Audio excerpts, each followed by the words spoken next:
Hi there wildlife watchers, my name's Lucy and I work for Suffolk Wildlife Trust.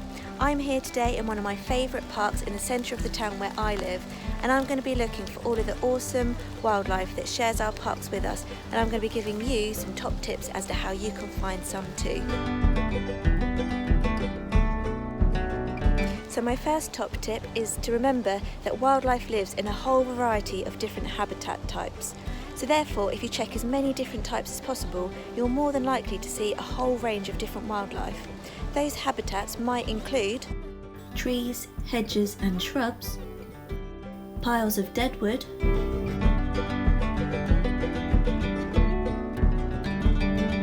piles of leaves,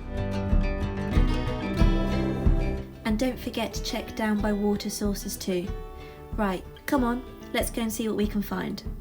So these mushrooms are called sulphur tuft mushrooms, which are really cool. They're a type of fungi, but they're really good to look at.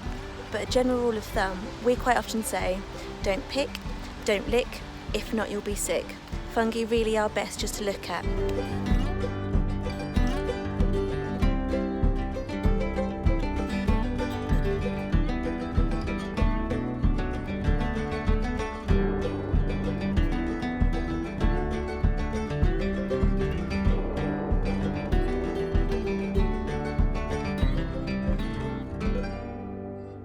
So, poo. I knew that would get your attention. Although it seems a little bit gross to be talking about poo, looking for droppings is a fantastic way to tell if an animal has been in an area nearby. Now, I've come back to a place in the park where I always tend to find droppings, and I'm really pleased because I found some that I can show you. And these here are muntjac deer droppings. How can I tell? Well, they're relatively small, they're pellet-like, but they have a pointed tip at the end. And that's really how we can tell that they're deer droppings. So more top tips include looking for droppings to see whether an animal's been nearby, and head back to a place where you found something before. You never know, if you keep coming back you might actually see the animal itself. I've also found an absolutely ginormous worm. Look at this! So, I know that deer have been nearby because I've found some droppings, but I'm wondering if I can find some other signs. I'm going to go and have a look to see if I can find any footprints.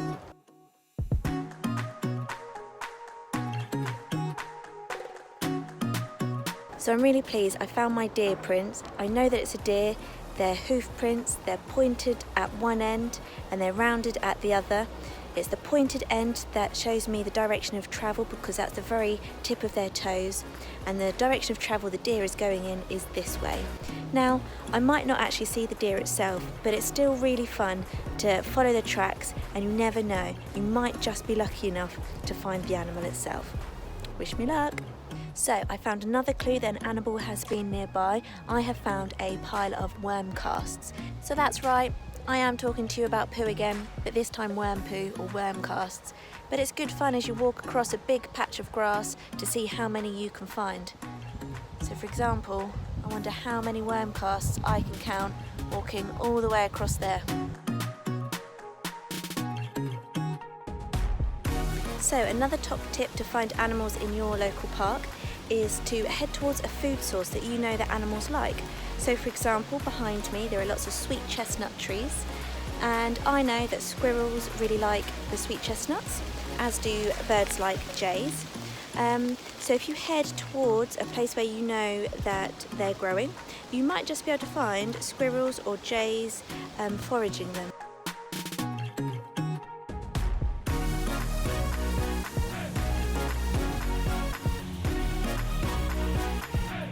I thought I would just go and check some pine cones to see if I can tell if any animals have been nearby. And this is my pine cone, how it normally looks as it comes off the tree, and it's got all of these scales on. Now, if an animal has been eating it, it ends up looking like this, and that is a squirrel that has done that. So it's eaten all of the scales off, like that,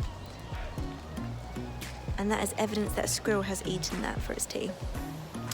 You might also notice a pine cone that looks a bit like this. Now that's a lot rougher, and that is evidence of a woodpecker having eaten it. So it's a bit rougher, it jabs its beak into it, and it's not quite as neat with what it leaves behind. So we've got a woodpecker that's eaten a pine cone, and a squirrel that's eaten it.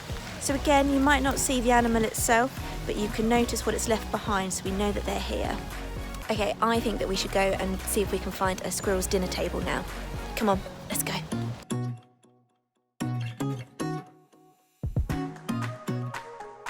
Okay, so I finally found a squirrel's dinner table, and I know that it's one of those because I have seen some of its favourite food. So of course, squirrels love acorns, and I found a nibbled one here.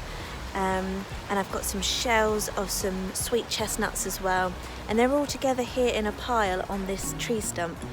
So we know the squirrel's been here, it's been nibbling them, and we call these a squirrel's dinner table. So I don't know if you guys will be able to hear this, but I can actually hear a squirrel's warning call in the trees. It's a really squeaky noise.